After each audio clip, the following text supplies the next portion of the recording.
Hello my dear friends, क्या हाल चाल हैं आप सभी लोगों के। आशा करता हूँ बहुत बढ़िया होंगे। तो बच्चे, आप लोगों की नाइन्थ क्लास होपफुली बहुत अच्छे से गई होगी। रिजल्ट्स बहुत अच्छे आए होंगे, है ना।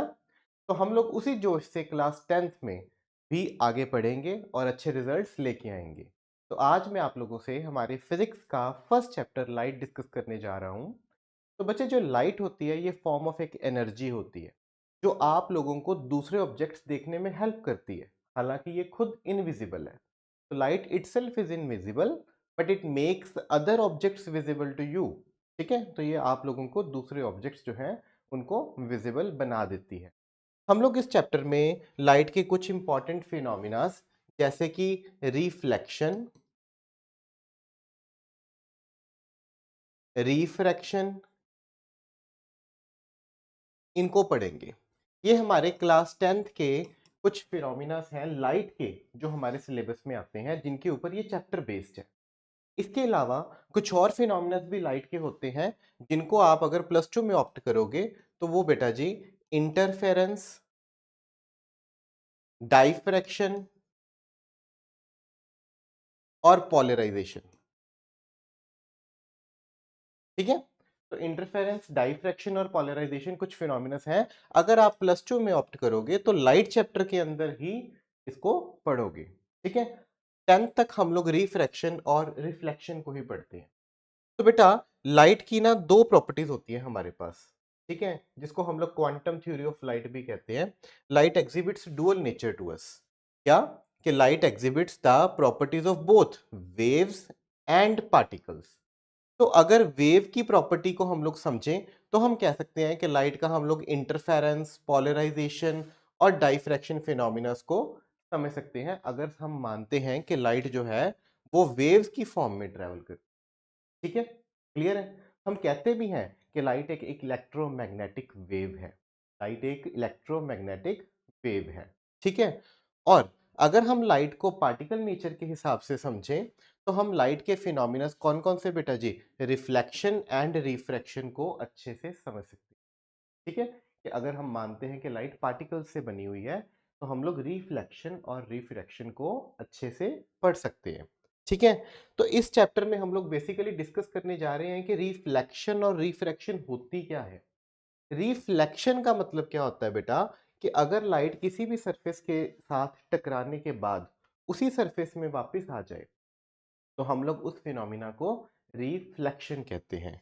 ठीक है, तो रिफ्लेक्शन क्या है हमारे पास? इट इज अ फिनोमिना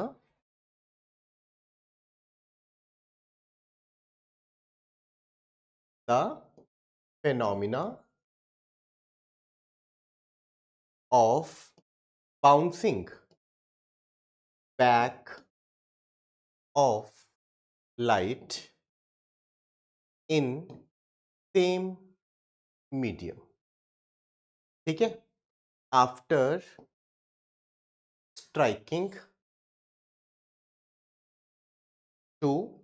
अब हमारे पास दो सरफेस होते हैं, एक या तो स्मूथ सरफेस होता है बेटा, और या दूसरा क्या होता है, रफ सरफेस। ठीक है, तो चाहे लाइट स्मूथ सरफेस से टकराए, चाहे लाइट रफ सरफेस से टकराए, ये उसको टकराने के बाद अगर वापस उसी मीडियम में आ जाती है तो हम लोग उसको रिफ्लेक्शन ऑफ द लाइट कहते हैं। क्या कहते हैं? Reflection of the light.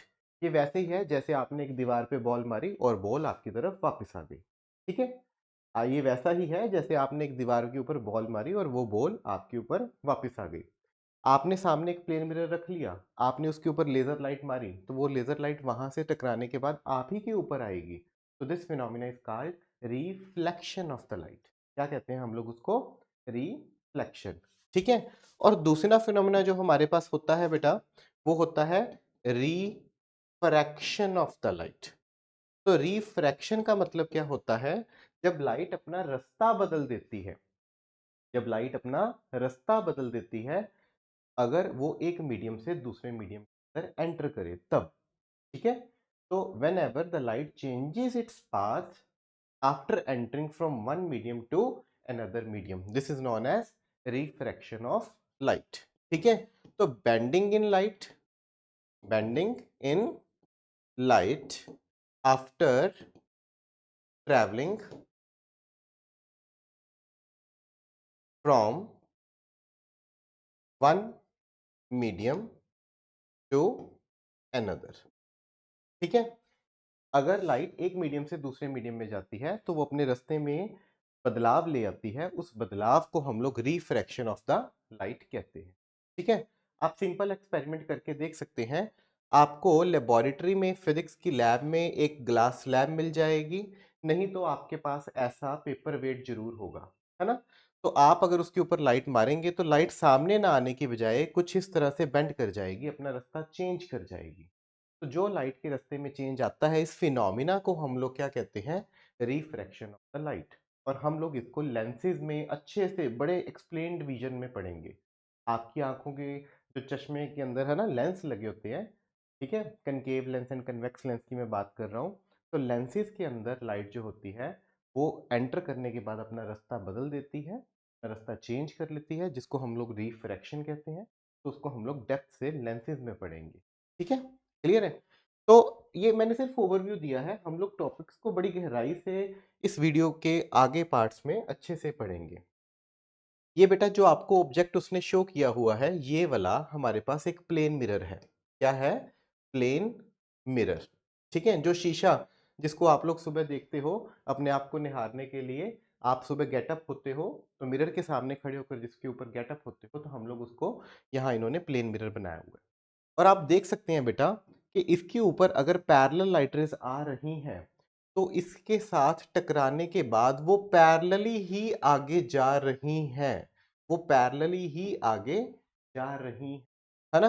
तो इस टाइप ऑफ सरफेस को हम लोग यहाँ क्या कहेंगे बेटा, स्मूथ सरफेस कहेंगे। क्या कहेंगे? Smooth surface.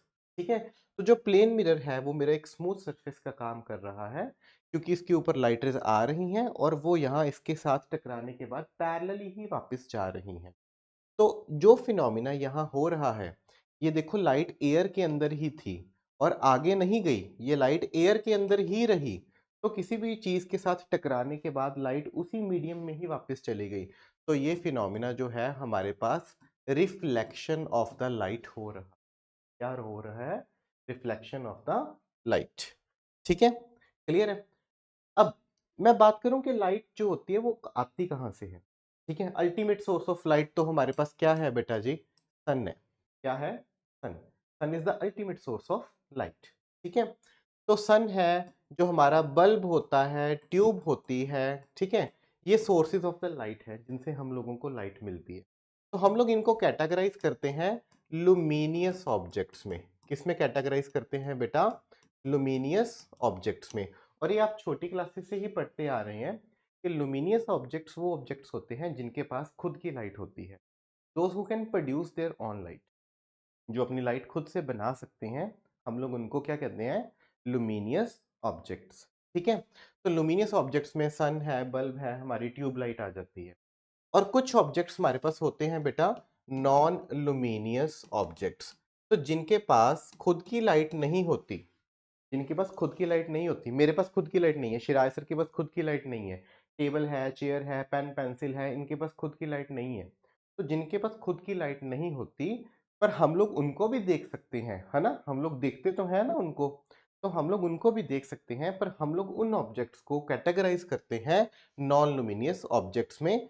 ठीक है, और इसकी अगर मैं एग्जाम्पल की बात करूं तो इसमें मैं लिखूंगा टेबल, पेन, पेंसिल, चेयर। ठीक है, कोई भी ह्यूमन बॉडी है, ह्यूमन बीइंग है, ठीक है, ये सारे के सारे जने जो हैं नॉन लुमिनियस ऑब्जेक्ट। ठीक है, तो ऑब्जेक्ट्स जो लुमिनियस होते हैं बेटा, इनके पास खुद की अपनी लाइट होती है। तो खुद की अपनी लाइट वाला जो हमारे पास बल्ब है, और प्लांट्स की मैं बात करूं तो ये नॉन लुमिनियस होते हैं क्योंकि इनके पास खुद की अपनी लाइट नहीं होती। तो मैं ये कह रहा था कि सन के पास, बल्ब के पास खुद की अपनी लाइट है, तो आप तो इनको देख सकते हैं। पर ऐसे ऑब्जेक्ट्स जिनके पास खुद की अपनी लाइट नहीं होती, फिर भी हम लोग उनको देख सकते हैं। तो क्यों ऐसे देख सकते हैं, क्यों, उसका कारण क्या होता है? ठीक है, तो उसका कारण बेटा बड़ा सिंपल सा है। तो ये देखो, जैसे इस ऑब्जेक्ट के पास खुद की लाइट नहीं है, तो सन से जो लाइट आई वो इसके ऊपर आई, इसने उस लाइट को क्या किया? रिफ्लेक्ट किया। क्या किया बेटा? रिफ्लेक्ट किया। इसने फैलाया सारे पासे, सभी डायरेक्शंस में उसको रिफ्लेक्ट किया, तो वहां से वो रिफ्लेक्टेड लाइट आपकी आंखों के अंदर एंटर करी, जिसके कारण आप इसको देख सकते हैं। ठीक है, तो लुमिनियस ऑब्जेक्ट्स तो खुद अपनी लाइट बनाते हैं, that's why we can see them, and the non luminous object reflect the light of other objects. Non-luminous object reflect the light of luminous objects, ठीक है, falling on them, and that light enters into your eyes, and that's why you people can see non-luminous object। तो आप non-luminous को उनके ऊपर पड़ने वाली light की रिफ्लेक्शन के कारण देख, ठीक है, उनके ऊपर पड़ने वाली लाइट की रिफ्लेक्शन के कारण देख सकते हैं। ठीक है, that is how the reflection of light is being advantageous for us. हमारे लिए जो है ये एडवांटेज का काम करती है, क्योंकि हम ऐसी चीजें जिनके पास खुद की अपनी लाइट नहीं होती फिर भी उनको रिफ्लेक्शन ऑफ द लाइट के कारण देख सकते हैं। ठीक है, क्लियर है?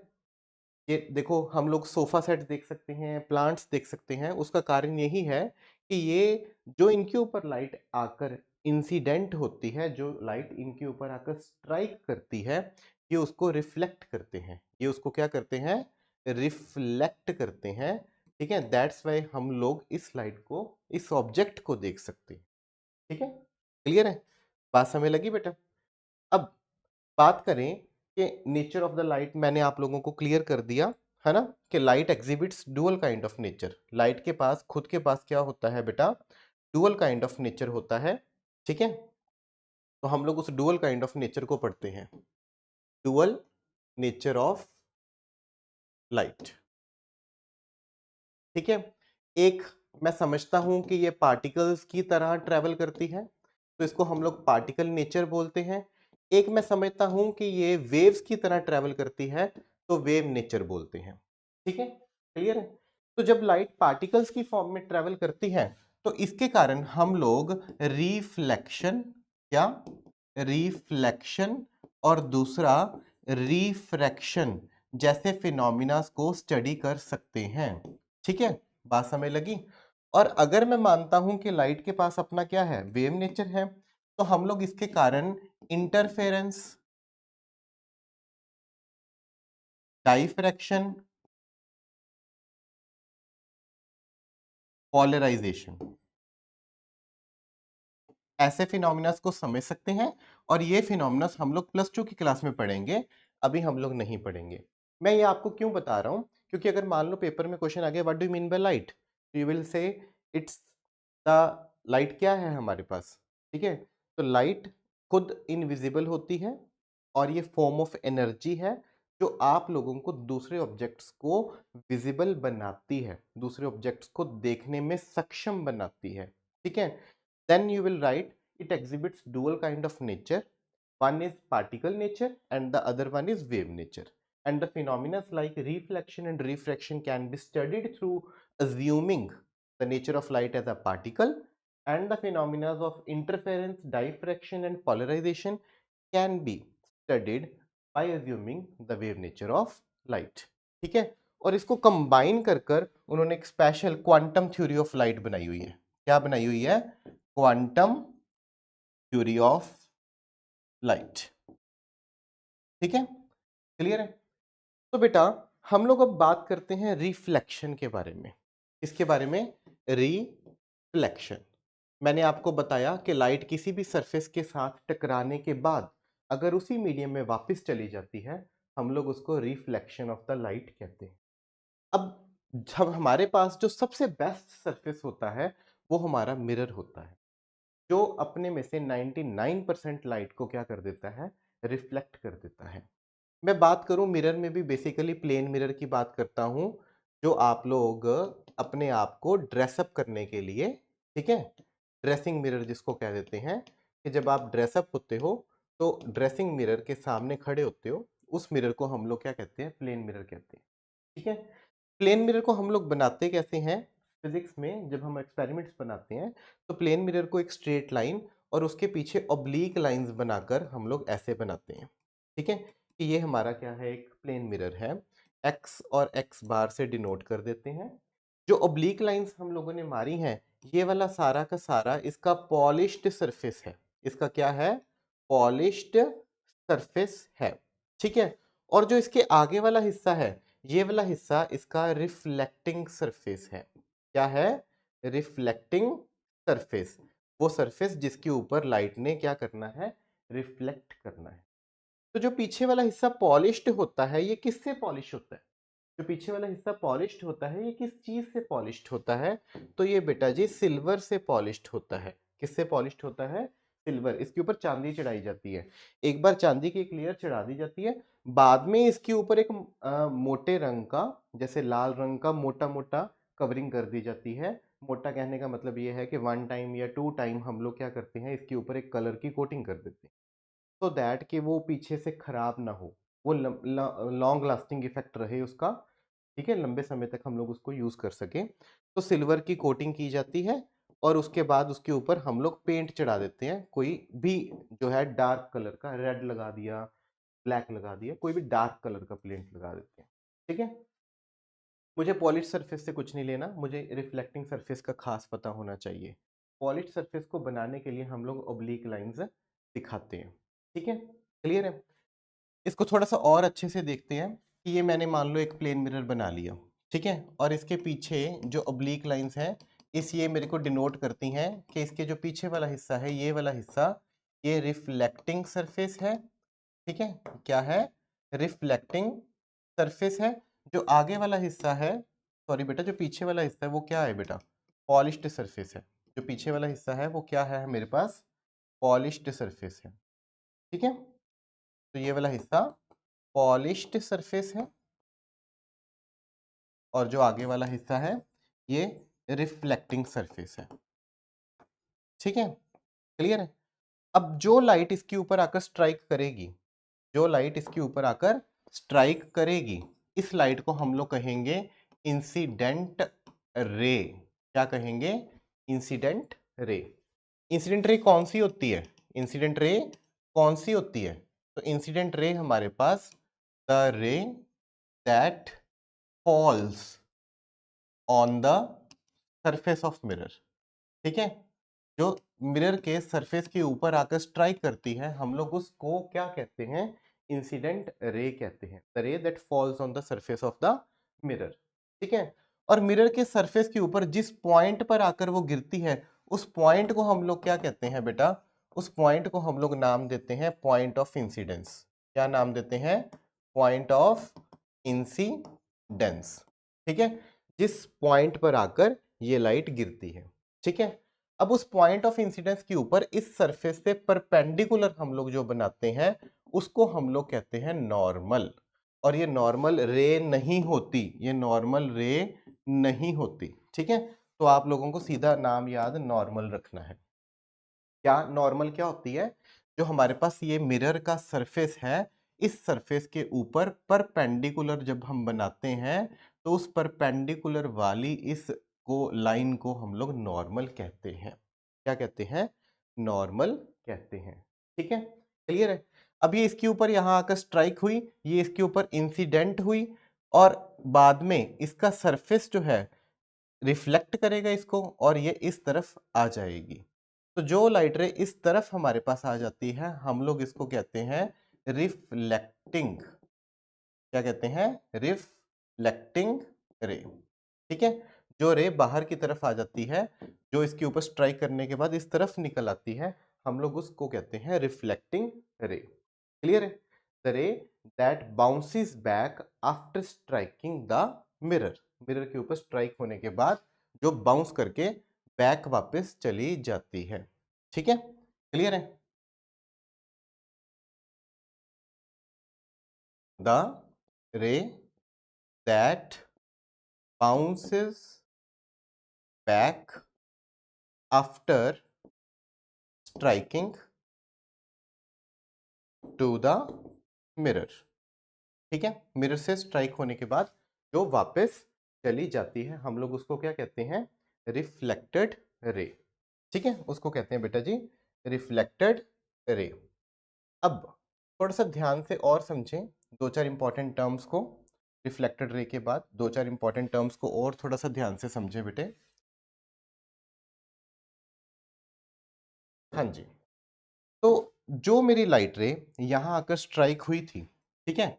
और यहाँ वो लाइट रे जो एंगल हमारे पास बना रही है, इस एंगल को हम लोग कहते हैं एंगल ऑफ इंसिडेंस। क्या कहते हैं? Angle of incidence. तो एंगल ऑफ इंसिडेंस क्या होता है? Angle made by angle made by incident ray with normal. Normal के साथ इंसिडेंट रे जो एंगल हमारे पास बनाती है, हम लोग उसको क्या कहते हैं?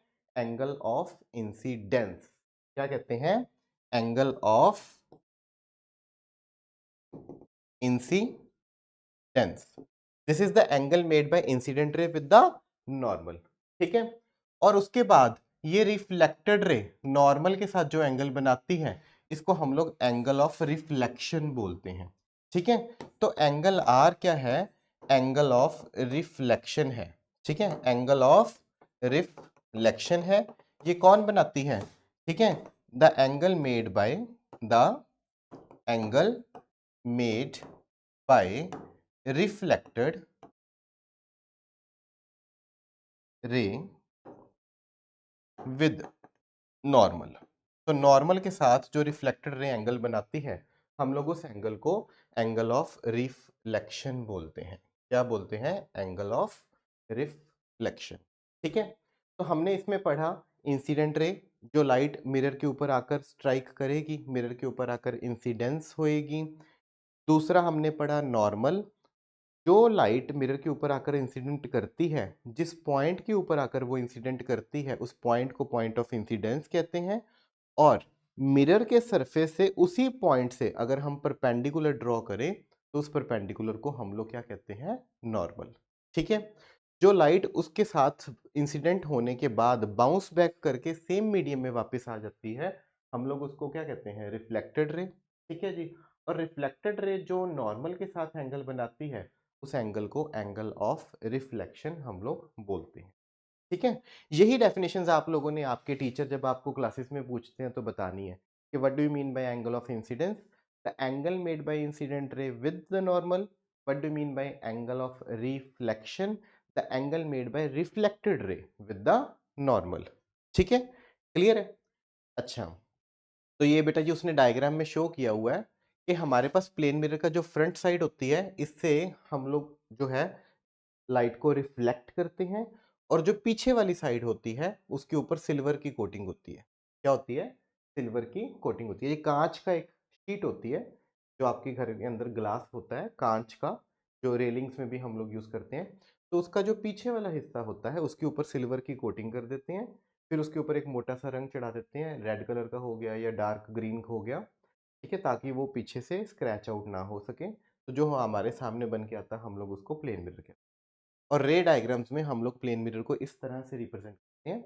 जो ओब्लीक लाइंस होती हैं ये शो करती हैं ये उसका बैक साइड है, और जो आगे वाला हिस्सा होता है ये फ्रंट साइड होती है। तो जो हमारी फ्रंट साइड होती है, हम लोग इसको रिफ्लेक्टिंग साइड भी बोलते हैं। ठीक है। और जो पीछे वाली साइड होती है, इसको हम लोग पॉलिश्ड सरफेस भी बोल देते हैं। ठीक है, क्लियर है? बात समझ लग गई? देयर आफ्टर हम लोग बात करते हैं बेटा जी, हमने अभी पढ़ा ये हमारा प्लेन मिरर है, जो लाइट इसके ऊपर आकर बजी हम लोग उसको इंसिडेंट रे बोलते हैं। जिस पॉइंट पर आकर बजी उसको पॉइंट ऑफ इंसिडेंस बोलते हैं। ठीक है। देयर आफ्टर हम लोग बात करें, जिस पॉइंट पर आकर बजी पॉइंट ऑफ इंसिडेंस, और जो आगे निकल गई हम लोग उसको बोलते हैं रिफ्लेक्टेड रे। इंसिडेंट रे नॉर्मल के साथ जो एंगल बनाती है, इस एंगल को हम लोग एंगल ऑफ इंसिडेंस बोलते हैं। रिफ्लेक्टेड रे नॉर्मल के साथ जो एंगल बनाती है, एंगल ऑफ रिफ्लेक्शन बोलते हैं। ठीक है, क्लियर है? अब बहुत एक महत्वपूर्ण बात है बेटा, हम लोग यहाँ लॉज ऑफ रिफ्लेक्शन को अच्छे से पढ़ते हैं। कुछ हमारे सर्टेन लॉज होते हैं रिफ्लेक्शन के। तो लॉज ऑफ रिफ्लेक्शन, ठीक है जी, ये हमारे पास टू होते हैं बेटा जी, दो होते हैं। पहला क्या कि इंसिडेंट रे कॉमा नॉर्मल, और रिफ्लेक्टेड रे, और reflected ray all lie in the same plane. ये सेम प्लेन में ही लाई करती हैं, ये ओसी 2D पेपर के ऊपर ही लाई करती हैं। ठीक है, मैंने यहाँ बनाया, ये ऐसा नहीं है कि प्लेन से बाहर को हवा में निकल जाएगी, ये प्लेन के ऊपर बनाई है, प्लेन के अंदर ही रहेगी। प्लेन हमारी जो फिगर होती है ना बेटा जी, ये 2 डायमेंशनल फिगर होती है, मतलब इसमें लेंथ और ब्रेड्थ ही रहेगी, हाइट नहीं निकल आएगी। तो मैं यहाँ से स्ट्राइक करूंगा और ये लाइट ऐसे वापस आ जाएगी, ये नहीं होगा कि ये लाइट बाहर को निकल जाएगी। क्लियर है? तो इंसिडेंट रे, नॉर्मल और reflected ray that all lie in the same plane. ठीक है, ये सभी के सभी कहाँ रहते हैं? सेम प्लेन के अंदर ही रहते हैं। ठीक है, और दूसरा, जितना हमारा एंगल ऑफ इंसिडेंस होता है उतना ही हमारा एंगल ऑफ रिफ्लेक्शन होता है। ठीक है, जितना हमारा एंगल ऑफ इंसिडेंस होता है उतना ही हमारा एंगल ऑफ रिफ्लेक्शन होता है। ठीक है, तो जैसे मान लो ये मेरे पास एक मिरर है, मैंने इसके ऊपर कोई लाइट रे स्ट्राइक करवाई, ये लाइट रे जो है बेटा अगर यहाँ 30 डिग्री का एंगल बना रही है एंगल ऑफ इंसिडेंस, तो जो एंगल ऑफ रिफ्लेक्शन होगा वो भी हमारे पास 30 डिग्री का ही होगा। कितना होगा? 30 डिग्री का ही होगा। ठीक है, क्लियर है? मैं इस एंगल को बड़ा कर देता हूं, मान लो मैं इस एंगल को बड़ा कर देता हूं 30 से, तो एंगल ऑफ रिफ्लेक्शन भी मेरा बड़ा हो जाएगा। ठीक है, अगर ये मान लो एंगल 60 है तो ये वाला एंगल भी मेरा कितना हो जाएगा? 60 हो जाएगा। ठीक है, अगर मैं इसी एंगल को छोटा कर देता हूं, ठीक है, 30 से भी छोटा कर देता हूं, अगर ये मैं एंगल 15 कर देता हूं तो मेरा एंगल ऑफ रिफ्लेक्शन होगा वो भी कितना हो जाएगा? 15 हो जाएगा। अगर मैं और छोटा कर देता हूं, ठीक है, अगर सपोज मैं ये एंगल 5 डिग्री कर देता हूं तो मेरा ये वाला भी कितना हो जाएगा? 5 हो जाएगा। ठीक है, तो जैसे जैसे हम एंगल ऑफ इंसिडेंस को छोटा करते जाते हैं वैसे वैसे एंगल ऑफ रिफ्रैक्शन भी हमारे पास छोटा होता जाता है। ठीक है, एंगल ऑफ रिफ्लेक्शन भी हमारे पास छोटा होता जाता है। ठीक है, अगर मैं मान लो एंगल 5 से 3 डिग्री कर दूं तो ये 3 हो जाएगा, अगर 2 कर दूं तो 2 हो जाएगा, अगर मैं इसको 0 कर दूं तो बेटा 0 हो जाएगा। जीरो करने का मतलब, जो जीरो कहने का मतलब होता है, यही यहाँ इस डायग्राम में शो किया गया है कि अगर आपके पास एक प्लेन मिरर है और आप उसके ऊपर कोई भी लाइट रे जो है वो 0 डिग्री के ऊपर स्ट्राइक करवा रहे हैं, 0 डिग्री एंगल ऑफ इंसिडेंस के ऊपर स्ट्राइक करवा रहे हैं, तो जो वो लाइट है वो bounces back in the same path हो जाती है, वो 0 डिग्री पर ही रिफ्लेक्ट होगी, वो 0 डिग्री पर ही रिफ्लेक्ट होगी। ठीक है, तो अगर एंगल ऑफ इंसिडेंस हमारा 0 है तो एंगल ऑफ रिफ्लेक्शन जो होगा वो भी कितना होगा बेटा? 0 ही होगा। ठीक है, तो उस केस में हम लोग ये कह सकते हैं कि light incidenting normally, light incident normally on the surface of mirror, on the surface of mirror। ठीक है, तो लाइट अगर मिरर के सरफेस के ऊपर नॉर्मली इंसिडेंट कर रही है तो वो नॉर्मली ही वापस चली जाती है। उस केस में एंगल ऑफ इंसिडेंस और एंगल ऑफ रिफ्लेक्शन हमारा 0 डिग्री होता है। कितना होता है? 0 डिग्री होता है। क्लियर है? आप लोगों को बात समझ लगी? The ray of light incident normally at angle 90 degree. अब this angle 90 degree is the angle made by the normal or angle made by the incident ray to the surface, to the surface। But कोई ज्यादा मुश्किल वाली बात नहीं है, simply इस बात को समझो कि अगर मेरे पास ये मान लो एक प्लेन मिरर है, अगर मैं किसकी लाइट को इसके ऊपर नॉर्मली स्ट्राइक करवा रहा हूं, तो नॉर्मली कहने का मतलब होता है कि सरफेस के साथ ये वाला एंगल कितने डिग्री का होगा? 90 डिग्री का होगा। तो जो ये एंगल सरफेस के साथ होगा ये कितना होगा? 90 डिग्री का होगा। तो हम लोग इसको नॉर्मल कहेंगे। ठीक है, और अगर मेरी कोई लाइट नॉर्मली आकर स्ट्राइक कर रही है तो वो सेम पाथ पे वापस चली जाती है, उसी रास्ते पर वापस वो चली जाती है। In that case angle of incidence और एंगल ऑफ रिफ्लेक्शन हमारे पास कितने होते हैं? 0 डिग्री होते हैं। बात समझ लगी? ठीक है, और मैं आपको ये बता दूं कि जो ये लॉज ऑफ रिफ्लेक्शन हमने पढ़े हैं, ये लॉज ऑफ रिफ्लेक्शन हर एक ऑब्जेक्ट जो है वो फॉलो करता है, चाहे वो ऑब्जेक्ट प्लेन मिरर है, ठीक है, और प्लेन मिरर के बाद चाहे मैं कहूं कि मतलब जितने भी स्मूथ हैं, स्मूथ जैसे आपका वाटर होता है, सरफेस ऑफ वाटर, आप लोग तालाब में अपना पानी, है ना, पानी के अंदर अपनी शक्ल देखते हैं तो आपको अपनी शक्ल भी नजर आती है। जो मेरा ये फ्लोर है इसके ऊपर टाइल्स लगी हुई हैं, वो चमकती हैं। तो अगर मैं मतलब यहाँ से नीचे देख रहा हूँ तो मेरे को अपना चेहरा नजर आता है। ठीक है। तो जो टाइल्स होती हैं वो भी हमारे पास क्या है, स्मूथ सरफेस का काम करती हैं। आप पानी में अपना चेहरा देखें तो भी एक स्मूथ सरफेस का काम करती हैं। तो जितने भी स्मूथ सरफेस होते हैं, जैसे कि एक प्लेन मिरर की है हम लोग बात कर रहे हैं, ठीक है, तो जितने भी स्मूथ सरफेसेस हैं वो भी सारे लॉज ऑफ रिफ्लेक्शन को फॉलो करते हैं। जितने सारे रफ सरफेस हैं तो वो भी लॉज ऑफ रिफ्लेक्शन को फॉलो करते हैं। ठीक है। स्मूथ सरफेस भी लॉज ऑफ रिफ्लेक्शन को फॉलो करते हैं, रफ सरफेस भी लॉज ऑफ रिफ्लेक्शन को फॉलो करते हैं। हम लोग उस रिफ्लेक्शन को डिफ्यूज्ड एंड रेगुलर रिफ्लेक्शन में काउंट करते हैं, अभी आपको मैं टीच करूंगा। और इसके बाद हम लोग बात करेंगे कि जो हमारे पास मिरर्स होते हैं वो कुछ स्फेरिकल मिरर्स भी होते हैं। तो स्फेरिकल मिरर्स जो होते हैं, कनकेव और कन्वेक्स, हम लोग मिरर्स की बात कर रहे हैं। कनकेव मिरर और कन्वेक्स मिरर की बात कर रहे हैं। ये भी जो है लॉज ऑफ रिफ्लेक्शन को फॉलो करते हैं। It means they these all, जितने ये सारे हैं, ये सारे के सारे फॉलो करते हैं किसको बेटा, लॉज ऑफ रिफ्लेक्शन को। किसको करते हैं, लॉज ऑफ रिफ्लेक्शन को फॉलो करते हैं। ठीक है, क्लियर है। देखो, जो मैं आपको बता रहा था कि हमारे पास जो, अगर सरफेस स्मूथ हो तो हम लोग उस टाइप ऑफ रिफ्लेक्शन को रेगुलर रिफ्लेक्शन कहते हैं, और अगर सरफेस रफ हो तो हम लोग उस टाइप ऑफ रिफ्लेक्शन को डिफ्यूज्ड रिफ्लेक्शन कहते हैं। हालांकि दोनों की दोनों जो होती हैं लॉज ऑफ रिफ्लेक्शन को फॉलो करती हैं, लॉज ऑफ रिफ्लेक्शन को फॉलो करती हैं। ठीक है। अब बात समझो, जैसे ये हमारे पास एक मिरर है, मान लो मैं इसको ओब्लीक लाइन से पीछे कर भी देता हूँ कि आप लोगों को क्लियर हो जाए। जैसे एक मिरर है, ठीक है, अब इसके ऊपर लाइट रेज पैरेलली आई। क्या आई, पैरेलली इंसिडेंट हुई। क्या हुई, पैरेलली इंसिडेंट हुई, और वो सारी की सारी पैरेलली ही रिफ्लेक्ट हो गई। क्या हो गई, रिफ्लेक्ट हो गई। ठीक है।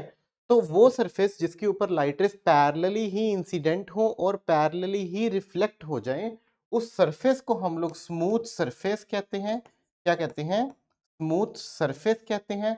और दिस टाइप ऑफ रिफ्लेक्शन को, इस रिफ्लेक्शन को हम लोग रेगुलर रिफ्लेक्शन बोलते हैं। क्या बोलते हैं, रेगुलर रिफ्लेक्शन बोलते हैं। ठीक है। और दूसरी तरफ अगर कोई सरफेस मेरे पास रफ है, जैसे शीट ऑफ पेपर ले लो, आप अपनी दीवार दीवार ले लो, ये वॉल है, इसके बैक साइड पे जो वॉल लगी हुई है, जो ये मेरे कमरे के इर्द गिर्द जितनी भी वॉल्स हैं, अगर मैं उसको टच भी करके देखूं तो वो सरफेस जो होगा वो मेरा हाथ ऐसे फिसलेगा नहीं, वो रफ सरफेस होगा। क्या होगा, रफ सरफेस होगा। तो जो रफ सरफेस होता है ये थोड़ा सा ऐसे उबड़ खाबड़ सा हम लोग बनाते हैं। क्लियर है, बात समझ लगी। तो ये भी लॉज ऑफ रिफ्लेक्शन को फॉलो करता है।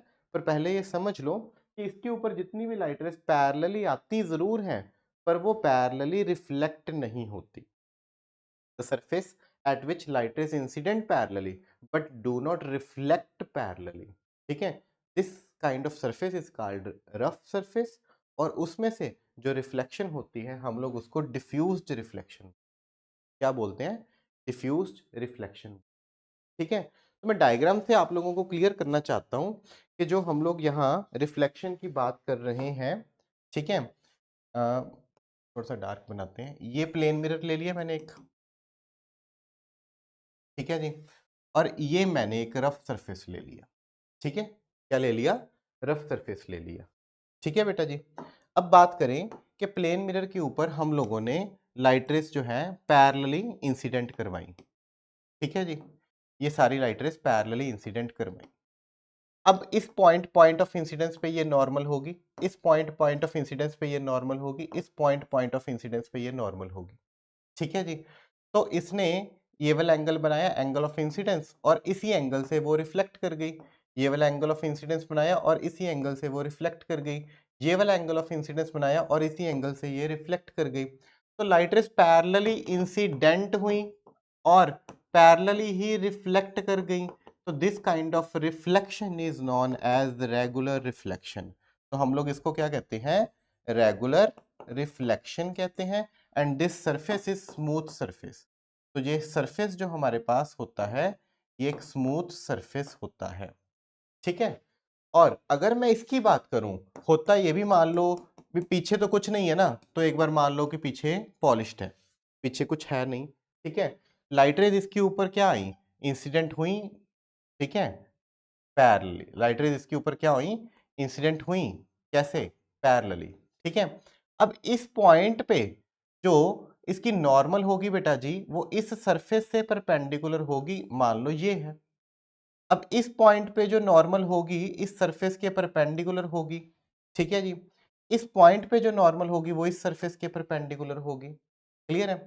तो यहां से एंगल ऑफ इंसिडेंस इतना बनेगा तो ये लाइट इस तरफ जाएगी, यहाँ एंगल ऑफ इंसिडेंस इतना बनेगा तो ये लाइट इस तरफ आएगी, यहाँ एंगल ऑफ इंसिडेंस इतना सा बनेगा तो ये लाइट इस तरफ जाएगी। बात को समझे कि जहां जितना एंगल ऑफ इंसिडेंस बनता है उस हिसाब से उतना ही एंगल ऑफ रिफ्लेक्शन बनेगा, लॉज ऑफ रिफ्लेक्शन को फॉलो करते हुए।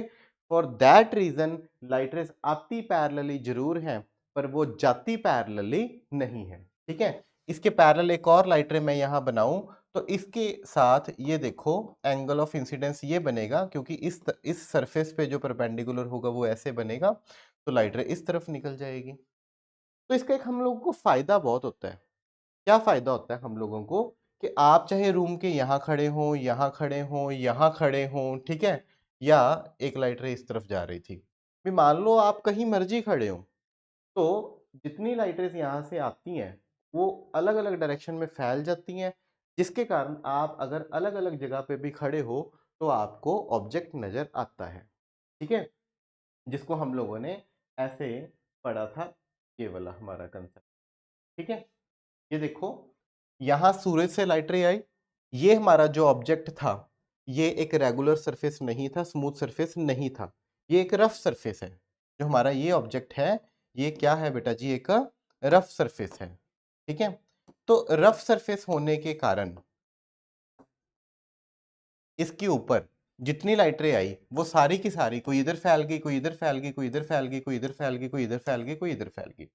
तो आप चाहे इस रूम में यहां खड़े हो, यहां खड़े हो, यहां खड़े हो, यहां खड़े हो, आपको हर जगह पर ये ऑब्जेक्ट नजर आएगा।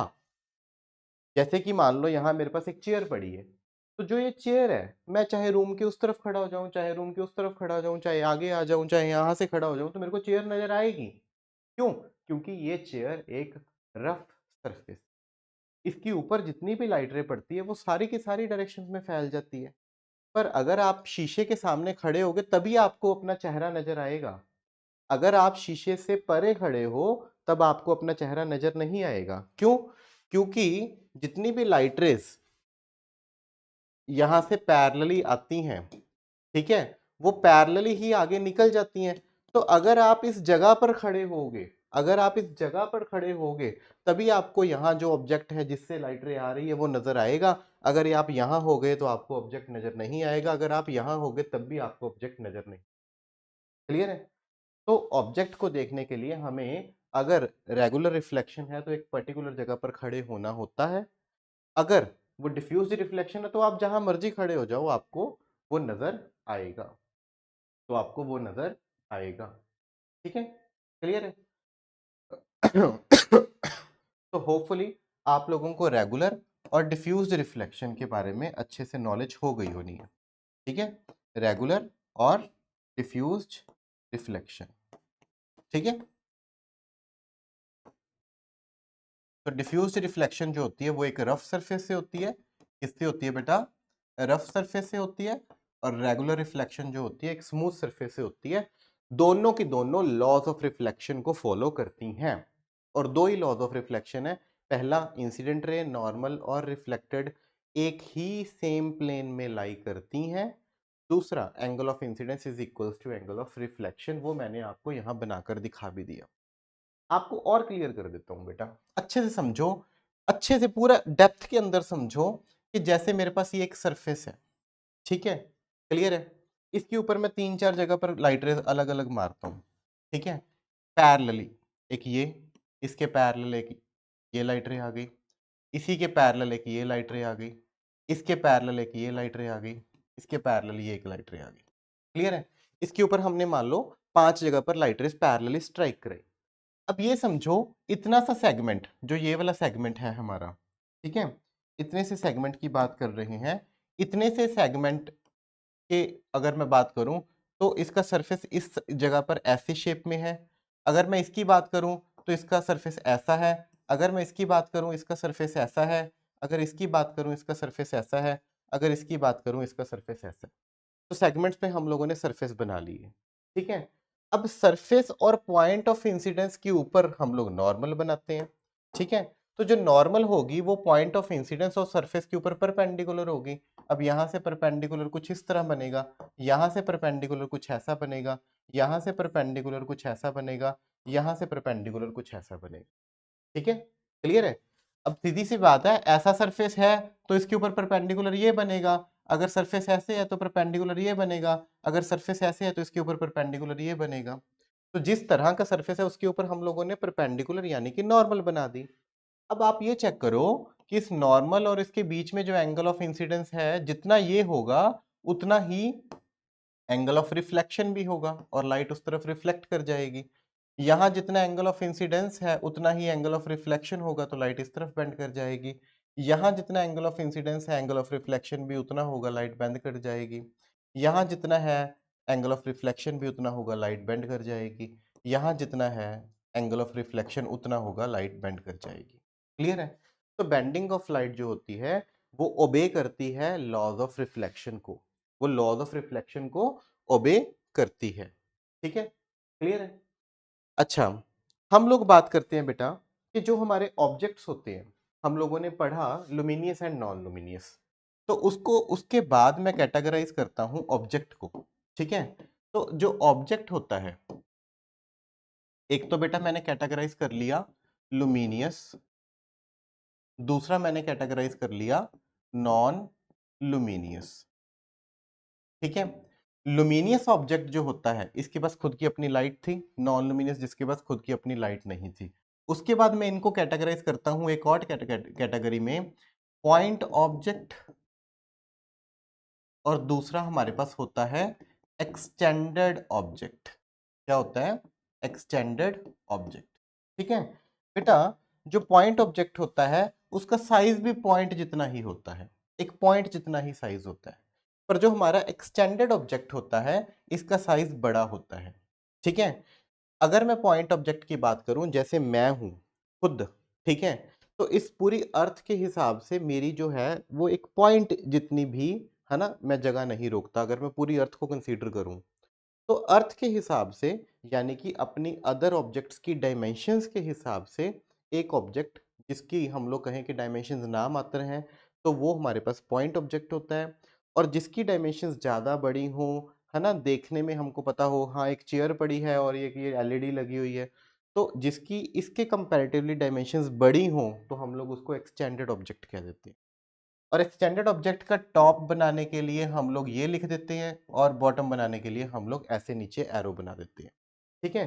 तो एक्सटेंडेड ऑब्जेक्ट का ये टॉप हो गया, यानी ये उसका क्या हो गया बेटा, हेड, और ये नीचे वाली उसकी क्या हो गई, टेल। तो एक्सटेंडेड ऑब्जेक्ट की इस पोजीशन को हम लोग कहते हैं इरेक्ट पोजीशन।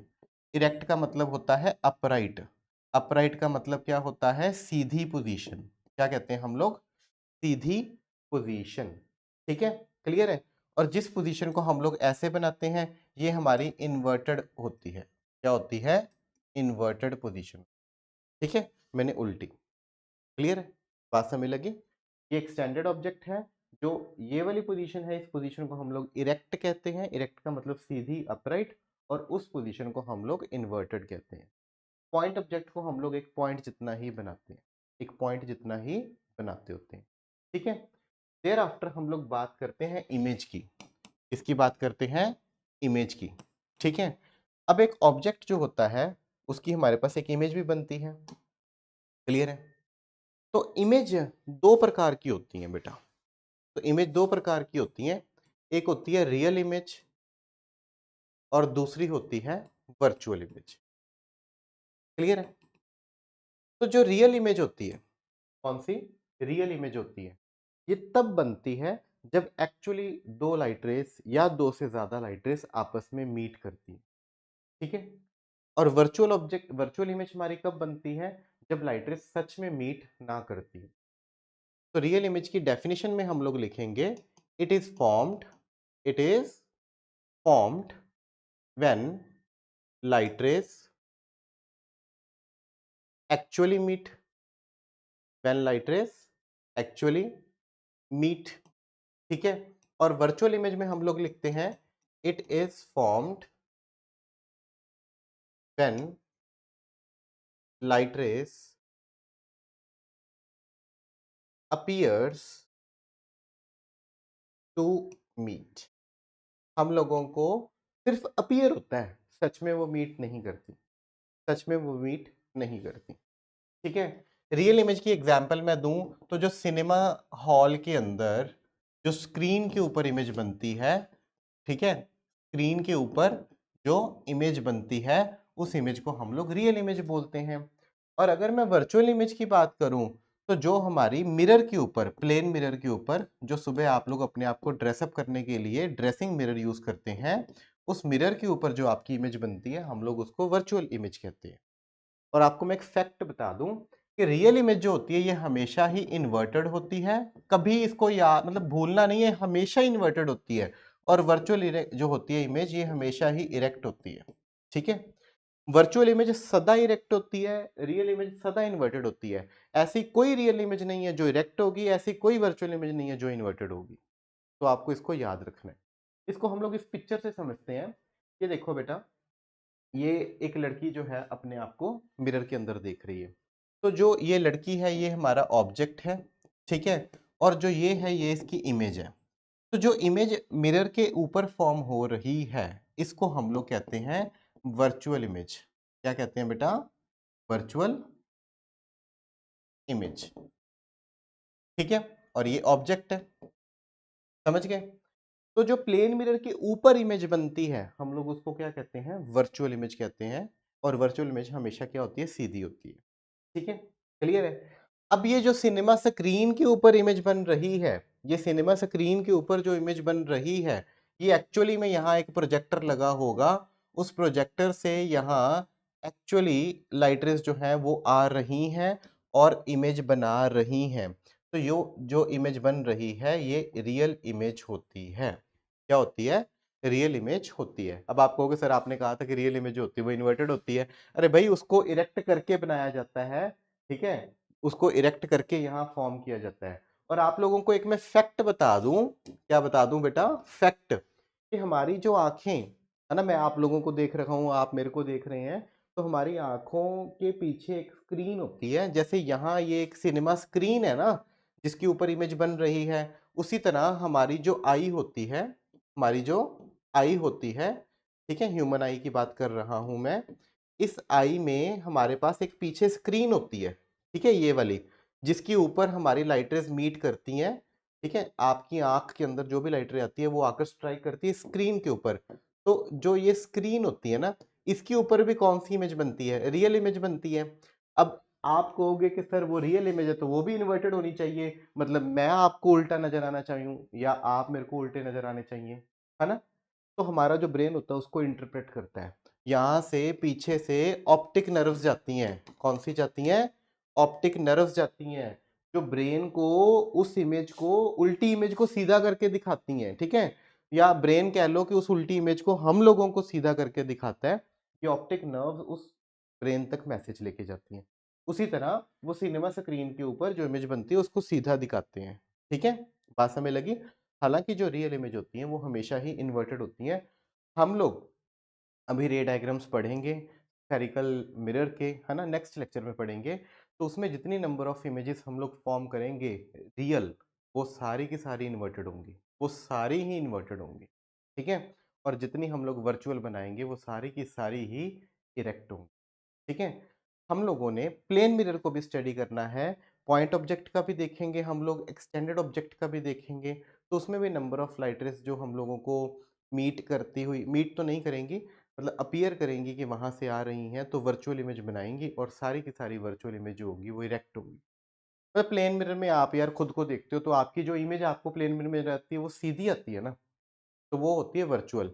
अब वर्चुअल कहने का मतलब झूठ, वर्चुअल कहने का मतलब झूठ, झूठी होती है वो। आप मिरर के अंदर हाथ डालकर उसको निकाल सकते हो बाहर? नहीं निकाल सकते। आप मिरर के अंदर उसको हाथ डालकर बाहर नहीं निकाल सकते ना, वो सिर्फ़ आपका भ्रम है कि हाँ, उसके अंदर जो है हम लोगों को ऐसा लगता है ना बड़ा सारा मिरर लगा हो, तो ऐसा लगता है कि उसके अंदर दुनिया बसती है। आप अपने आप को अगर उस मिरर में देखते हो तो आपको ऐसा लगता है कि हाँ, मैं अंदर कैद हूँ, है ना? उस तरफ हूँ अंदर। तो वो एक झूठापन होता है, इसलिए हम लोग उसको वर्चुअलिटी कहते हैं। ये बहुत सारे साइंटिस्ट जो हैं, है ना? इन्होंने एक्सपेरिमेंट्स जंगल में भी किए हैं, तो बड़ा सारा मिरर लगा देते हैं, आगे से शेर निकलता है, तो शेर खुद को देख के डर जाता है। कोई बियर होता है, तो उसको खुद को देख के डर लगता है। हम लोगों को प्रतीत होता है कि वो इमेज रियल है, पर होता नहीं है वो। क्योंकि आपको मिरर के अंदर अपनी फ़ोटो नज़र आ रही है और आप पीछे जाकर देखोगे तो कुछ होता ही नहीं। सामने से देखते हो तो ऐसे लगता है कि हाँ, मिरर के अंदर मैं खड़ा हूँ, तो आप अगर पीछे जाकर देखते हो तो ऐसे लगता है कुछ ही नहीं है, क्योंकि पीछे तो पेंट है। तो जो चीज़ें हमारे भ्रम होती हैं, मतलब हम लोग उसको वर्चुअल इमेज कहते हैं, और जो सच में रियलिस्टिक फॉर्म में इमेजेस बनती हैं, हम लोग उनको रियल इमेज कहते हैं। ठीक है? क्लियर है? तो इसको याद रख लेना कि रियल इमेज इज एक्चुअली, मतलब real image is formed by actually meeting the light rays. Example के तौर पर सिनेमा हॉल के अंदर जो स्क्रीन होती है उसके ऊपर रियल इमेज बनती है। रियल इमेज सदा इन्वर्टेड होती है। वर्चुअल इमेज जो होती है वो सिर्फ अपीयर होता है कि मीट हो रही हैं, सच में मीट नहीं करती। ये इमेज हमेशा सीधा इरेक्ट होती है, और एग्जाम्पल के तौर पर ड्रेसिंग मिरर में हम लोग खुद को जो देखते हैं वो इसी इमेज को देखते हैं, वर्चुअल इमेज को। ठीक है? बात समझ लगी? ठीक है? अब ये बेटा रे डायग्राम उन्होंने बनाया हुआ है पॉइंट ऑब्जेक्ट का। किसका बनाया हुआ है? पॉइंट ऑब्जेक्ट का। ठीक है? हम लोग इसी रे डायग्राम को आपको अच्छे से क्लियर करते हैं, हम बनाते हैं अपनी तरफ। ठीक है? बात समझ लगी बेटा? ये मैंने एक प्लेन मिरर ले लिया। इस प्लेन मिरर के ऊपर मैंने एक ये पॉइंट ऑब्जेक्ट रख दिया। अब पॉइंट ऑब्जेक्ट से मैंने एक लाइट रे मारी। जो ये लाइट रे मारी इसको क्या कहेंगे? Incident ray. क्या कहेंगे? Incident ray. ये पॉइंट ऑफ इंसिडेंस हो जाएगा। इसके ऊपर ये बना दी नॉर्मल। क्या बना दी? नॉर्मल। ठीक है? नॉर्मल को हम लोग अलग कलर से बना देते हैं। ये हमने बना दी नॉर्मल। ठीक है? अब इंसिडेंट रे जितना एंगल नॉर्मल से बनाएगी उसको हम लोग एंगल ऑफ इंसिडेंस कहेंगे, और लॉज ऑफ रिफ्लेक्शन को फॉलो करते हुए, लॉज ऑफ रिफ्लेक्शन को फॉलो करते हुए जितना एंगल ऑफ इंसिडेंस था उसी एंगल ऑफ रिफ्लेक्शन पे ये वापस चली जाएगी। ठीक है? ये हमारी रिफ्लेक्टेड रे हो जाएगी। क्या हो जाएगी? Reflected ray. डन। एक मैंने आपको बताया था कि अगर किसी लाइट को हम लोग नॉर्मली इंसिडेंट करवाएं, क्या करवाएं? किसी लाइट रे को हम लोग नॉर्मली इंसिडेंट करवाएं, ठीक है, तो वो लाइट रे जो होती है एज इट इज वापस चली जाती है। अब ये लाइट रे ऐसे निकल जाएगी। ये लाइट रे मेरी इस तरफ जा रही थी, ये तो उधर जा रही है, ये इस तरफ जा रही है, ये कहीं भी आपस में मीट नहीं करेंगी। ये कहीं भी आपस में मीट नहीं करेंगी। तो हम लोग इसको क्या करेंगे बेटा जी? बैकवर्ड प्रोड्यूस करेंगे। हम लोग इसको क्या करेंगे? बैकवर्ड प्रोड्यूस करेंगे। तो यहाँ हम लोगों को अपीयर होगा कि मेरा जो ऑब्जेक्ट यहाँ पड़ा था उसकी इमेज मिरर के अंदर इस जगह पर बन रही है। क्लियर है? बात समझ लगी? तो यही उसने दिखाया हुआ है कि जो ऑब्जेक्ट यहां पड़ा था इसकी इमेज यहां बन रही है मिरर के अंदर। ठीक है? और जो इसने दो लाइट रेस ऐसे मारी हैं, जैसे मैंने ये मारी थी, एक लाइट रे इसने और मार दी, यहां से ये लाइट रे ऐसे लॉज ऑफ रिफ्लेक्शन को फॉलो करती हुई निकल जाएगी, और इसको बैकवर्ड प्रोड्यूस करेंगे तो ये लाइट रे वहां मीट कर जाएगी। मतलब कि हम लोगों को जो इमेज है वो उस तरफ नजर आएगी। ये इधर जा रही है, ये इधर जा रही है, ये कहीं नहीं आपस में मीट करेंगी आगे, तो इनको बैकवर्ड प्रोड्यूस कर दिया। बैकवर्ड प्रोड्यूस करने के बाद जो हमारी इमेज है वो यहां बन गई। ठीक है? क्लियर है? तो एक्चुअल में तो लाइट रेज आगे जा रही हैं, हम लोगों ने उसको वर्चुअली बैकवर्ड प्रोड्यूस किया, तो दिस इमेज इज फॉर्म्ड, है ना? तो ये इमेज जो है हमारी एक वर्चुअल इमेज है। कौन सी है? वर्चुअल इमेज है, जो सच में लाइट रेस के मीट करने से नहीं बनती। जो सच में लाइट रेस के मीट करने से नहीं बनती। क्लियर है? बात समझ लगी बेटा आप लोगों को? ठीक है? अच्छा, एक इमेज को बनाने के लिए मैं सिर्फ दो लाइट रेज यूज करूंगा रे डायग्राम्स में। हालांकि इस ऑब्जेक्ट से तो लाखों करोड़ों लाइट रेज निकल रही हैं, हर तरफ लाइट रेज ये निकाल रहा है। उसकी जो इमेज बनानी होती है सिर्फ हम लोग उसके लिए दो लाइट रेज ही यूज करते हैं। और इस ऑब्जेक्ट का जो साइज है वो बहुत छोटा था, डायमेंशन लेस था, तो इसको हम लोगों ने पॉइंट ऑब्जेक्ट कंसीडर किया था। क्या कंसीडर किया था? Point object. ऐसा ऑब्जेक्ट जिसका साइज बहुत ज्यादा छोटा होता है, हम लोग उसको पॉइंट ऑब्जेक्ट। ठीक है। दूसरा हम लोग बात करें तो एक्सटेंडेड ऑब्जेक्ट की बात करते हैं। किसकी बात करते हैं? एक्सटेंडेड ऑब्जेक्ट की। ठीक है। तो मैंने बता दिया था कि एक्सटेंडेड ऑब्जेक्ट हम लोग इस तरह से बनाते हैं, ये अपराइट है यानी इरेक्ट पोजीशन में है। कौन सी पोजीशन में है? इरेक्ट पोजीशन में, सीधा खड़ा हुआ है। ठीक है, बात समझ लगी? तो हम लोग इसको रे डायग्राम से ही समझते हैं। ठीक है, देखो बेटा ध्यान से, ये मान लो मेरे पास एक प्लेन मिरर है। ठीक है, और ये इसके आगे मैंने एक ऑब्जेक्ट खड़ा कर दिया। अब इसके टॉप से बात करते हैं। एक लाइट रे मैंने मारी नॉर्मली, वो नॉर्मली वापस चली जाएगी, इसको हम लोग बैकवर्ड प्रोड्यूस कर दें। ठीक है, ये डॉटेड लाइन बना देते हैं, इसको हम लोग बैकवर्ड प्रोड्यूस कर देते हैं, डॉटेड लाइन। ठीक है, बात हमें लगी। एक लाइट रे आप यहां से इसकी स्ट्राइक करवा दो, एक लाइट रे यहां से इसकी स्ट्राइक करवा दो, तो नॉर्मल के साथ जितना एंगल ये लाइट रे बनाएगी उस एंगल से ये वापस चली जाएगी, और इसको भी बैकवर्ड प्रोड्यूस कर दो। क्लियर है? बात समझ लगी? तो इसके हेड की मेरे पास यहाँ इमेज बन गई। क्लियर है? उसी तरह हम लोग इसके बॉटम की बात करते हैं। एक लाइट रे परपेंडिकुलरली स्ट्राइक कराओ, वो वापस चली जाएगी इस तरफ, और इसको बैकवर्ड प्रोड्यूस कर दो। ठीक है जी। और एक लाइट रे आप यहाँ स्ट्राइक करवाओ, जितने एंगल पे आएगी उतने एंगल से वापस चली जाएगी, इसको भी बैकवर्ड प्रोड्यूस कर दो। ठीक है, और ले जाओ बैकवर्ड प्रोड्यूस कर। तो ये यहाँ मीट कर गई। ठीक है, बात समझ लगी? ये यहाँ मीट कर गई। हाँ जी, तो इसको बैकवर्ड प्रोड्यूस किया तो यहाँ। अब उस तरह इस इतने पोर्शन में से लाखों लाइट रेज़ बाहर निकलेंगी, वो सारी की सारी लॉज ऑफ रिफ्लेक्शन को फॉलो करते हुए अगर हम उनको बैकवर्ड प्रोड्यूस करेंगे तो उस सारी जगह पर इनफाइनाइट जो है हम लोगों को ऐसे तरह से मीट कराकर इमेजेस फॉर्म हो जाएंगी। तो ये हमारे पास एक इमेज बन गई। क्या बन गई? हमारे पास एक ये इमेज बन गई। ठीक है, किसकी? ऑब्जेक्ट की। कौन से ऑब्जेक्ट की? एक्सटेंडेड ऑब्जेक्ट की। कौन से ऑब्जेक्ट की? एक्सटेंडेड ऑब्जेक्ट की। कौन सी इमेज बन गई बेटा? वर्चुअल इमेज बन गई। क्यों? झूठी थी। लाइट रे सच में तो इधर है, मैंने तो उधर बैकवर्ड प्रोड्यूस किया है, तो जो लाइट रे सच में इधर है उनकी एक बैकवर्ड इमेज वहां बन गई, तो वो इमेज कौन सी है? वर्चुअल इमेज है। वो कौन सी है? वर्चुअल इमेज है। ऑब्जेक्ट जो है मेरे पास ये एक्सटेंडेड ऑब्जेक्ट था। ठीक है, क्लियर है? यही उन्होंने दिखाया हुआ है। उन्होंने लाइट रे नॉर्मली मारी, नॉर्मली वापस आ गई, इस तरफ मारी, जितना एंगल ऑफ इंसिडेंस था उतने एंगल ऑफ रिफ्लेक्शन से इस तरफ वापस आ गई। अब इसको बैकवर्ड प्रोड्यूस कर दिया और इसको आगे ले गए, जहां मीट कर गई वो इसका हेड बन गया। उसी तरह टेल से नॉर्मली मारी, वापस ले गए, टेल से यहाँ मारी, जितना एंगल ऑफ इंसिडेंस था उस एंगल से वापस आ गई, और इसको बैकवर्ड प्रोड्यूस किया, तो जहां लाइट रेज मीट कर गई वहां हमारी इमेज बन गई।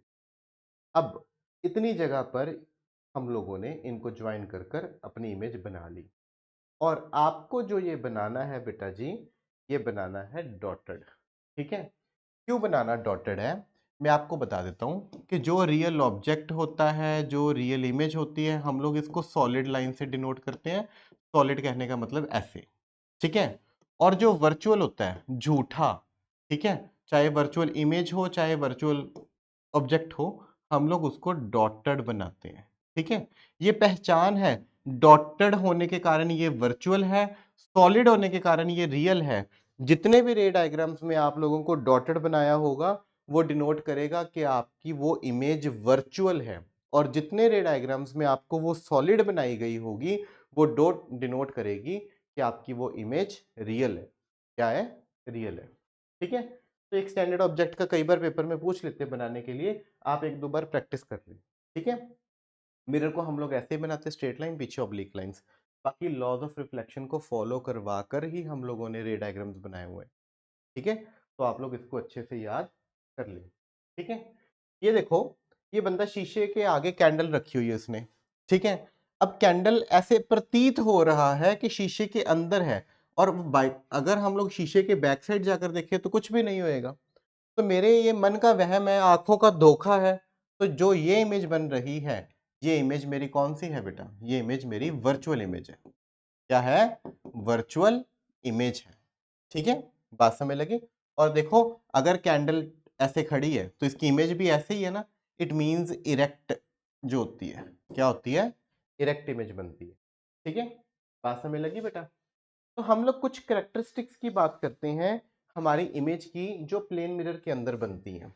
कौन कौन सी करेक्टरिस्टिक्स होती हैं किसकी, CHARACTERISTICS, करेक्टरिस्टिक्स, इसको क्या कहते हैं बेटा, खासियत, क्या कहते हैं, खासियत। तो characteristics of the image formed, image formed in plane mirror. तो प्लेन मिरर के अंदर हमारी जो इमेज फॉर्म होती है उसकी क्या करेक्टरिस्टिक्स हैं, क्या खासियत है। 5 खासियत हम लोगों ने याद रखनी है। पहला, सेम साइज की होती है, क्या होती है, सेम साइज की होती है।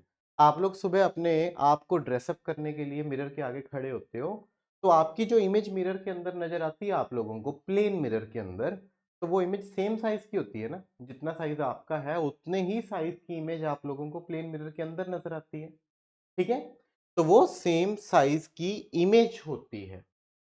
दूसरा, सेम डिस्टेंस पे होती है, सेम डिस्टेंस पे होती है। आप प्लेन मिरर से आगे जितना खड़े हैं आपकी इमेज प्लेन मिरर के उतने ही पीछे होती है। जैसे आप प्लेन मिरर के आगे 2 मीटर खड़े हैं, तो आपकी जो इमेज प्लेन मिरर के अंदर आपको अनुभव होगी, आपके मन का, आंखों का वहम होगा, तो वो उसकी दूरी भी प्लेन मिरर से 2 मीटर की ही होगी। ठीक है, हम लोगों ने यहाँ देखो, ये देखो, मान लो ये 2 मीटर का डिस्टेंस है, तो इसकी जो इमेज का डिस्टेंस प्लेन मिरर से होगा वो भी कितना होगा, 2 मीटर का। ये आपका ऑब्जेक्ट है, ये आपकी इमेज है। तो ऑब्जेक्ट की दूरी जितनी प्लेन मिरर से होती है उतनी ही दूरी उसकी इमेज की भी होती है। जितना साइज ऑब्जेक्ट का है, मान लो ये वाला साइज उसने मुझे क्वेश्चन में दे रखा है 5 मीटर, तो इसकी इमेज का साइज भी जो यहाँ पर फॉर्म होगा वो भी कितना होगा, 5 मीटर ही होगा। वो भी कितना होगा, 5 मीटर ही होगा। बात समझ लगी। तो ऑब्जेक्ट का साइज, इमेज का साइज सेम होता है, ऑब्जेक्ट की दूरी, इमेज की दूरी सेम होती है प्लेन मिरर में। ये होगी 2 चीजें। तीसरा, ऑब्जेक्ट अगर इरेक्ट था, ऑब्जेक्ट अगर इरेक्ट था, ठीक है, एक सेकेंड,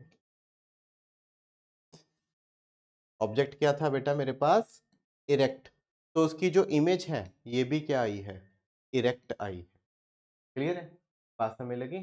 तो प्लेन मिरर के अंदर जितनी भी इमेज बनती हैं वो सारी की सारी क्या होती हैं बेटा जी, इरेक्ट होती हैं। क्या होती हैं, इरेक्ट होती हैं। बात समझ लगी। इरेक्ट का मतलब अपराइट, इरेक्ट का मतलब अपराइट, अपराइट का मतलब सीधी।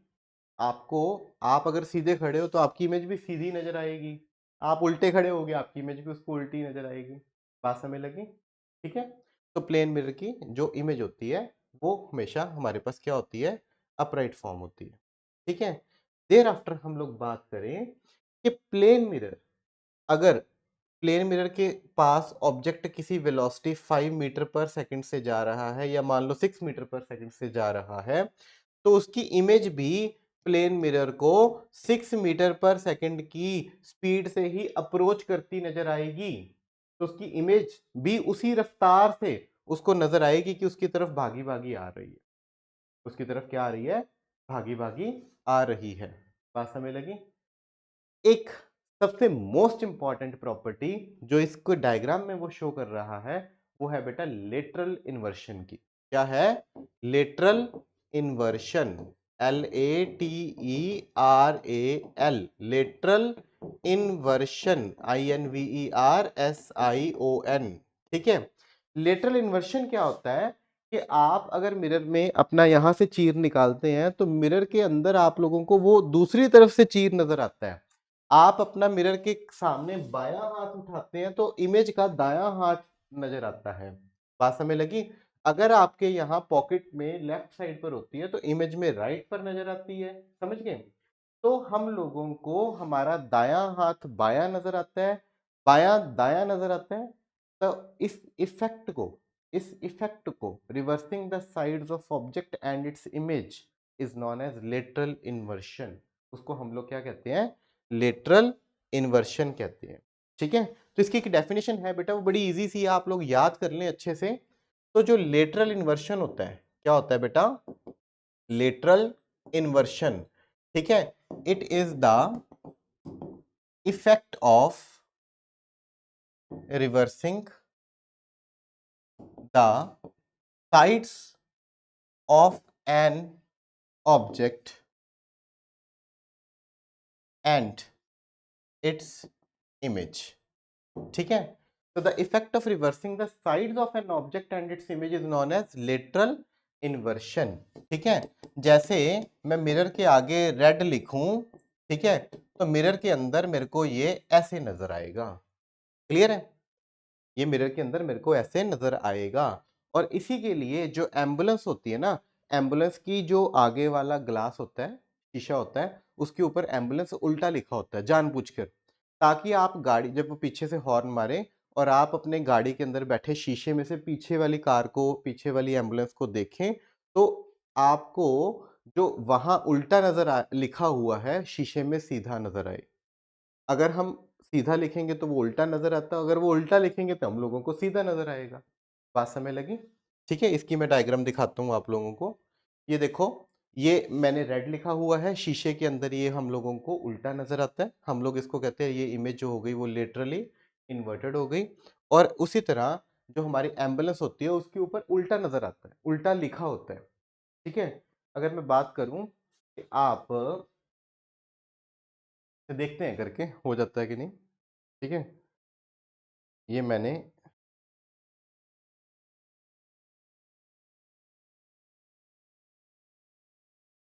बिल्कुल, तो यहाँ से अपने फ़ोन से फ़ोटो क्लिक कर रहा हूँ। अ, ये देखो, ठीक है?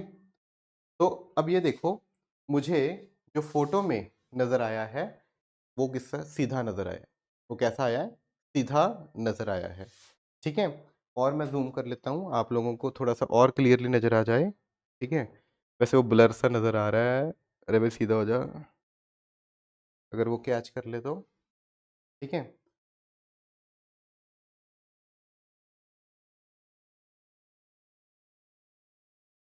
हुँ, कुछ-कुछ दिख गया होगा आप लोगों को। थोड़ा-सा वो कैमरे की ज़ूम इन और ज़ूम आउट के हिसाब से, ठीक है? तो हम लोगों को जो ये नज़र आ रहा है यहाँ, ये सीधा नज़र आ रहा है, ठीक है? AMBULANCE, क्लियर है? तो एम्बुलेंस के आगे ये क्यों लेटरली इन्वर्टेड लिखा होता है? ये इसलिए लेटरली इन्वर्टेड लिखा होता है ताकि हम आगे वाली गाड़ी जब अपने शीशे में से, जब अपना रियर व्यू मिरर में से पीछे देखे, तो उसको ये उल्टे अक्षर लेटरली इन्वर्टेड होकर सीधे नजर आए। कैसे नजर आए? सीधे नजर आए। ठीक है, तो ये उसका प्रैक्टिकल एप्लीकेशन। ठीक है, तो इससे हमारा first part of the chapter cover होता है। इसके बाद हम लोग स्फेरिकल मिरर्स के बारे में बात करेंगे। तो उससे पहले हम लोग कुछ क्वेश्चंस डिस्कस कर लेते हैं। अगर आप लोगों ने मेरे को अच्छे से सुना है तो डेफिनेटली आपको ये क्वेश्चंस बड़े आराम से आपसे कवर हो जाएंगे। ठीक है, कुछ वैल्यूएबल क्वेश्चंस हैं बेटा, आप लोग को अगर ये आ जाएं तो आपकी चैप्टर के ऊपर अच्छे से कमांड होगी। ठीक है, so what happens when ray of light falls normally or perpendicularly on the surface of the plane mirror? तो क्या होगा? ठीक है, तो हम लिखेंगे it bounces back on the same path। ठीक है, तो ये सेम पाथ के ऊपर क्या कर जाएगी? बाउंस बैक कर जाएगी। उसी पाथ पर क्या कर जाएगी? बाउंस बैक कर जाएगी। अगर हमारे पास एंगल ऑफ इंसिडेंस जो है वो 30 डिग्री है, तो एंगल ऑफ रिफ्लेक्शन भी कितना होगा? वो भी 30 डिग्री होगा। ठीक है, अब ये देखो, ये ना ये कई बार क्वेश्चन क्लासरूम में टीचर्स जो हैं वो आप लोगों को टेस्ट में डाल देते हैं। बोर्ड के एग्जाम में तो नहीं आता, पर टेस्ट में क्या आप लोगों को ये कंटेंट कवर हो गया, अच्छे से क्लियर हो गया कि नहीं हुआ, तो उसके लिए क्वेश्चंस डाल देते हैं। उन्होंने कहा कि एक प्लेन मिरर है, इसके ऊपर ये लाइट रे स्ट्राइक कर रही है और मिरर से ये लाइट रे जो एंगल है वो कितने का बना रही है बेटा? 40 डिग्री का। कितना बना रही है? 40 degree. A ray of light strikes to the plane mirror at an angle of 40 degree. ठीक है, to the mirror surface, mirror के सरफेस से। अब मुझे पता है कि नॉर्मल से कंप्लीट एंगल ऑफ इंसिडेंस जो होता है वो कितने डिग्री का होता है बेटा जी, 90। तो फिर यहाँ एंगल ऑफ इंसिडेंस जो होगा वो 40 90 में से माइनस करा के कितना आ जाएगा, 50 degree. And then what will be the angle of reflection, तो एंगल ऑफ रिफ्लेक्शन जो होगा वो भी हमारे पास कितना आ जाएगा, 50 डिग्री का आ जाएगा। तो एंगल ऑफ रिफ्लेक्शन जो होगा वो भी कितना आ जाएगा, 50 डिग्री का आ जाएगा। अब ये क्वेश्चन में पूछ रहा है कि रे ऑफ लाइट अगर नॉर्मली इंसिडेंट करती है तो उस समय एंगल ऑफ इंसिडेंस कितना होता है, 0 डिग्री का, और एंगल ऑफ रिफ्लेक्शन जो होता है वो भी कितना होता है, 0 डिग्री का। तो जो हम लोगों को इमेज बनती है प्लेन मिरर के अंदर वो कौन सी होती है, वर्चुअल। कौन सी होती है, वर्चुअल। और सिनेमा स्क्रीन के ऊपर कौन सी इमेज बनती है, रियल। कौन सी बनती है, रियल। कौन सा मिरर हम लोग यूज करते हैं वर्चुअल इमेज सेम साइज बनाने के लिए, तो प्लेन मिरर यूज करते होते हैं। कौन सा यूज करते हैं, प्लेन मिरर यूज करते होते हैं। ठीक है। What is the name of the phenomena in which right side of an object appears to be the left side of the image in the plane mirror? उस phenomena को हम लोग कहते हैं lateral inversion। क्या कहते हैं, lateral inversion। ठीक है। Name the phenomena responsible when we sit on the front of the plane mirror and right अपना राइट हैंड ऊपर करते हैं तो वो हम लोगों को हमारा लेफ्ट नजर आता है। उस फिनोमिना को हम लोग कहते हैं लेटरल इन्वर्शन। अगर एक ऑब्जेक्ट जो होता है उसका 10 सेंटीमीटर डिस्टेंस है प्लेन मिरर से, तो उसकी इमेज का कितना होगा, वो भी कितना होगा बेटा जी, 10 सेंटीमीटर का ही होगा। ठीक है, क्लियर है। अगर हम किसी पेंसिल को किसी लाइट सोर्स के आगे रखते हैं तो उसकी एक शेडो फॉर्म होती है पीछे, तो वो शेडो जो होती है वो क्यों फॉर्म होती है, तो हम लोग कहेंगे वो फिनोमिना जो है हमारा वो लाइट का उसकी रिफ्लेक्शन के कारण फॉर्म होती है, कि लाइट तो एक तरफ निकल जाती है और पीछे वाली जगह जो है वो हम लोगों को शो होती है रिफ्लेक्शन। या हम लोग ये कह सकते हैं कि लाइट का हम लोगों को पार्टिकल नेचर जो होता है, ठीक है, उससे उसकी जो पीछे वाली शेडो होती है वो फॉर्म होती है। ठीक है, क्लियर है। देन हम लोग बात करें बेटा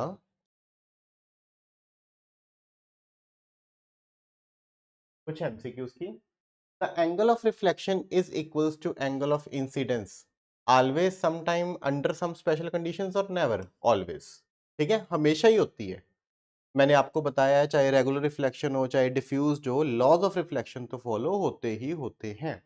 ठीक है। The angle between incident ray and the plane mirror is 30 degree. Angle between incident ray and the plane mirror is 30 degree. तो एंगल ऑफ इंसिडेंस जो होता है वो कितना होगा, 60, और एंगल ऑफ रिफ्लेक्शन जो होगा वो भी कितना होगा, 60 डिग्री होगा। ठीक है। तो then the total angle between incident ray and reflected ray, incident ray और रिफ्लेक्टेड रे के अंदर टोटल एंगल कितने डिग्री का होगा, 60 60 मिलाकर 120 डिग्री का होगा। ठीक है। ray of light is incident on a plane mirror making an angle 90 degree with the surface of the mirror। अगर वो 90 डिग्री के ऊपर बना रही है सरफेस से, यानी नॉर्मली इंसिडेंट कर रही है, उस समय एंगल ऑफ रिफ्लेक्शन जो होगा वो कितना होगा, जीरो। एंगल ऑफ इंसिडेंस भी जीरो होगा और एंगल ऑफ रिफ्लेक्शन भी जीरो होगा। Image of an object formed by the plane mirror is always virtual. Image formed by plane mirror जो होती है वो वर्चुअल होती है, बिहाइंड द मिरर होती है, और बड़ी होती है नहीं, virtual, behind the mirror and the same size होती है। ठीक है, क्लियर है। रियल होती नहीं है तो फिर प्लेन मिरर से गलत हो गया। अब ये फिगर आप लोगों को क्वेश्चन में दिखाई गई है, ये कहते is given alongside shows the image of clock. ये इमेज है, ये क्या है उसकी, एक इमेज है। तो सही मायने में जो क्लॉक होगा उसकी सुई जो होगी वो कुछ ऐसे होगी, और जो इधर है ये कुछ यहाँ शो हो कर रही है। ठीक है, ये समय हो गया होगा। क्लियर है, बात समय लगी। तो ये हमारा 9 और 10 के बीच का टाइम है। ठीक है, यानी 9 बजकर कुछ मिनट हुए होंगे, और ये वाला 30 से पहले का यानी 25 है, तो 9:25 हुए होंगे। ठीक है, टाइम विल बी 9:25। तो होपफुली आप लोगों को ये अच्छे से क्लियर हो गया होना है बेटा। ठीक है, कंसेप्ट जो है आप लोगों के अच्छे से दिमाग में बैठ गए होंगे। ये लेक्चर जो है ये थोड़ा सा लंबा चला गया, पर होपफुली अगर आपने इसको अच्छे से मेरे को सुना है ना, तो आपका हर एक कंसेप्ट अच्छे से क्लियर होया होगा। ठीक है, आगे देखो। A man stand 10 metre in front of plane mirror, how far must he walk before he is 5 metre from his image. वो कहते हैं कितना वो दूर चला जाए ताकि वो अपनी इमेज से 5 मीटर की दूरी पे आ जाए, ताकि वो अपनी इमेज से 5 मीटर की दूरी पे आ जाए।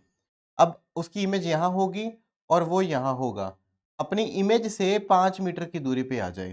तो ये डिस्टेंस और ये डिस्टेंस दोनों सेम होते हैं, इन दोनों को मिलाकर कितना बनेगा 5।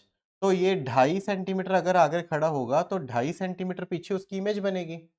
तो अगर वो अभी 10 मीटर पे खड़ा है तो उसको 7.5 मीटर आगे आना पड़ेगा, 10 से 7.5 मीटर आगे आना पड़ेगा, तभी वो 2.5 पे रह जाएगा और उसकी इमेज जो है वो भी 2.5 पे बन जाएगी, यानी 5 सेंटीमीटर अपनी इमेज से 5 मीटर जो होगा दूर हो जाएगा।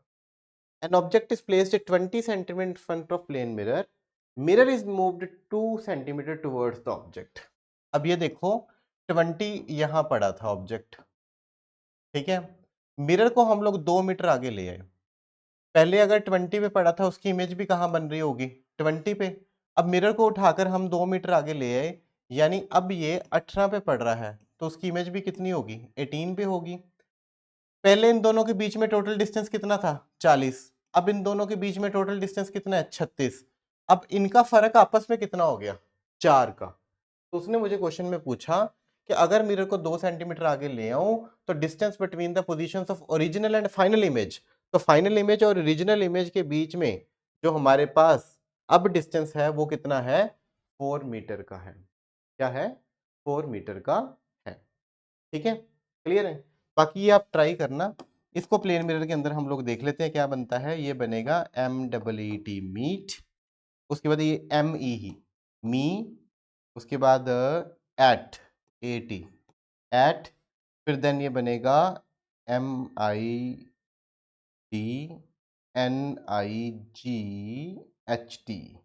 ठीक है। तो ये बनेगा मिड नाइट।